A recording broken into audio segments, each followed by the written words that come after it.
Bonjour tout le monde, aujourd'hui je vous présente une édition Steelbook du film First Man, c'est l'édition Fnac 4K exclusive.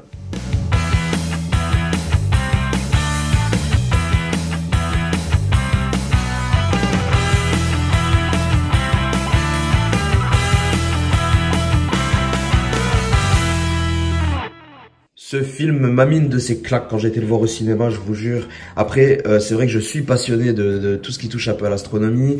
En plus de ça, on avait un premier rôle avec Ryan Gosling. J'attendais que ça et je n'ai pas du tout été déçu parce que je me suis vraiment éclaté sur ce film, j'ai vraiment surkiffé. Alors pas mal de personnes trouvent qu'on s'ennuie un petit peu pendant la première heure et demie du film. Personnellement, moi ça ne me l'a pas fait, mais bon, c'est peut-être parce que voilà, justement, je suis vraiment passionné à tout ce qui touche à ça, donc ça a peut-être aidé au fait que j'ai vraiment apprécié du début à la fin ce film. Mais moi je l'ai trouvé super efficace ce film et sans prétention quoi. Je sais pas. Le film est super simple, il est un peu loin des blockbusters habituels, hein, justement. On est vraiment au cœur de l'action avec presque à la place de notre personnage. Et j'ai trouvé l'immersion vraiment grandiose. La bande son est vraiment super top à partir de la seconde moitié du film. Même, je dirais même vers les 45 dernières minutes. C'est là où elle se fait vraiment remarquer et le thème principal est d'ailleurs vraiment bon. Et non, je sais pas, franchement ce film m'a vraiment bluffé et surtout cette impression d'être à la première personne et de tout ressentir comme lui, j'ai trouvé ça vraiment dingue. Même par exemple dans les phases de décollage des navettes, ça secoue énormément, ça devient presque désagréable. On a presque la nausée en regardant le film. Mais finalement, c'est vraiment juste une immersion. On est aussi mal, je ne sais pas, mais on se retrouve vraiment à être mal comme la personne qui est assise à cet endroit et qui est secouée dans tous les sens. Enfin, je sais pas, ce film m'a vraiment bluffé. Et j'étais assez confiant quand j'avais vu que c'était un film de Damien Chazelle. Et ben, écoutez, je n'ai pas été déçu, j'espère que vous aussi, ou que vous comptez l'acheter parce que vraiment, il vaut le détour, au moins à voir une fois. En tout cas, la Fnac nous propose une belle édition, une édition 4K. En plus de ça, nous avons un steelbook assez sympa en France, un peu différent du steelbook qui est disponible partout dans le monde. Même si j'ai également commandé ce steelbook international, vu que j'ai commandé l'édition 4K Kimchi DVD, donc c'est un Blue Collection je crois, parce que le fourreau a l'air vraiment classe, donc je devrais le recevoir dans les prochains jours et vous le présenter également.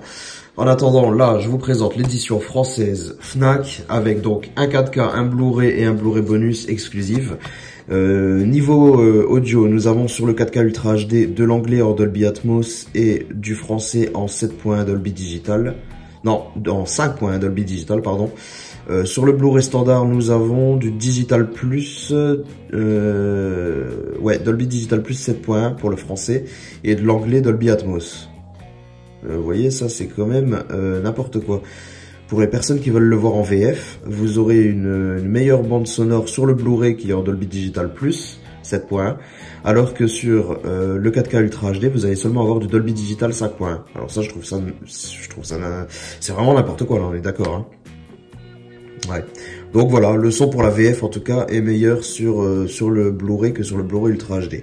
Par contre pour l'anglais Dolby Atmos, pas de problème, c'est la même piste sonore sur les deux. Alors, au passage, je vous file ça si jamais vous voulez le voir, vous avez le petit code digital.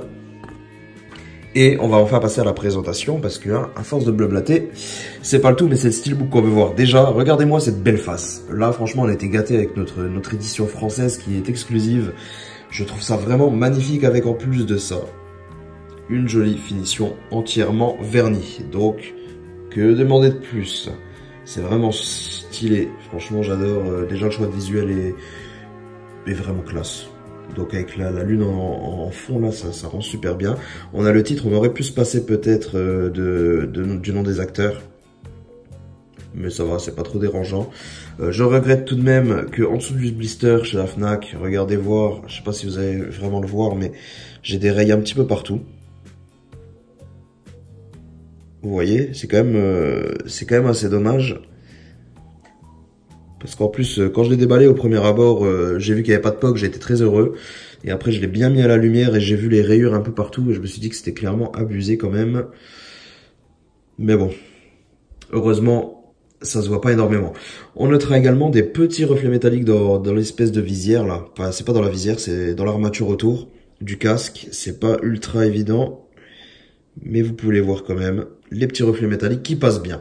Donc première face, moi, qui me plaît totalement. Je sais pas pour vous, mais moi, ça me va très bien.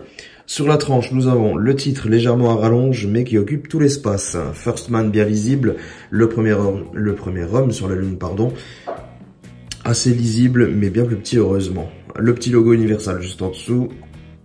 Voilà. Et nous n'avons pas de logo comme quoi c'est un Blu-ray Ultra HD.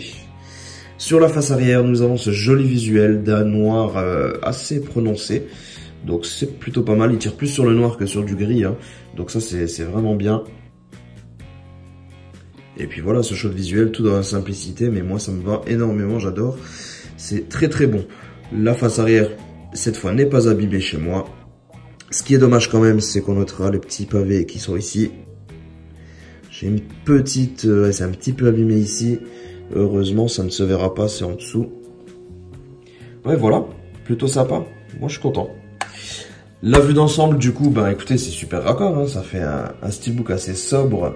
Toute la sobriété du noir. Vraiment classe. Non, franchement, moi, il me plaît. Et ouvert comme ça, je trouve qu'il est super réussi en plus. C'est vraiment magnifique, non? Vraiment très content. Surtout qu'on a un 4K, un beau steelbook pour 29,99 € avec 5 € sur la carte si je me souviens bien, donc ça vaut vraiment le coup. Côté artwork interne, nous voilà sur un joli artwork avec le décollage d'Apollo 11 qui est vraiment grandiose. Et c'est bien lisible, c'est bien coloré, c'est bien lisible, c'est pas trop terne. Franchement, encore une fois, un bon point. J'ai pas grand chose à reprocher à ce steelbook hein, finalement. Hein. Voici la sérigraphie du disque Ultra HD. Belle sérigraphie qu'on retrouvera sur le fourreau justement de The Blue Collection. Les jolis reflets là du soleil dans la visière, ça rend super bien. Et je suis vraiment pressé d'avoir ce fourreau avec ce visuel. Même visuel sur le Blu-ray par contre, pas de changement. Et nous avons le Blu-ray bonus exclusif à la Fnac avec un autre visuel.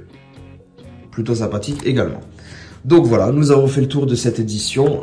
Écoutez, moi je suis vraiment très très satisfait de cette édition, je la trouve très réussie. En plus de ça, j'attends également l'autre steelbook, l'édition qui sera disponible partout dans le monde. En plus dans un superbe fourreau, donc j'ai vraiment hâte de vous présenter ça aussi. Je devrais le recevoir dans la semaine et vous faire la présentation très rapidement. Vous n'hésitez pas à me dire ce que vous en avez pensé du film, du steelbook, si vous l'avez acheté, si vous ne l'avez pas acheté. Et puis nous on se retrouve très bientôt pour une prochaine vidéo. Portez-vous bien. Ciao tout le monde.